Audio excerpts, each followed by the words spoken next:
hello' everyone হাজিকাচি ওলাইছোঁ ৰাজপূজা চাব যাবলৈ ৰাজপূজা হৈ আছে এয়া আমি গৈ আছোঁ আমাৰ লেলা ৰাজপূজা চাব আৰু একদম লাইটিঙৰ মানে কি ক'ম আজিকালি লাইটিঙৰ বাহাদুৰি এয়া হৈছে মেইন গেট মানে তৰণ তাৰপিছত আহি গ'লোঁ মেইন মন্দিৰত পূজা চূজা কৰি ল'লোঁ সেয়া চেয়া ল'লোঁ আৰু তাৰপিছত আমাৰ লিটিল ব্লগাৰে এইটো ঘূৰালে এইটোতো সকলোৱে জানে ঘূৰাই বুলি ৰাজপূজাত তাৰপিছত মূৰ্তিবিলাক এটাৰ পিছত এটাকৈ চাই গৈ আছোঁ আৰু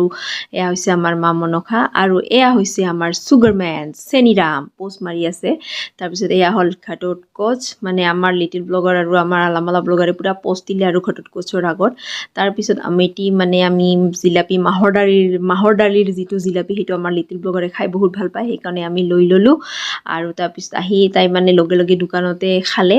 আৰু তাৰপিছত লৈ ল'লোঁ মই দুযোৰমান ইয়েৰিংছ বহুত চিম্পল আৰু একদম কম দামতে পাইছোঁ আৰু আমাৰ দোকানীজনী কোন হয় দেখুৱাই আছোঁ আপোনালোকক এয়া আমাৰ বৌজনী থেংক ইউ ফৰ ৱাচিং দ্য ব্লগ বাই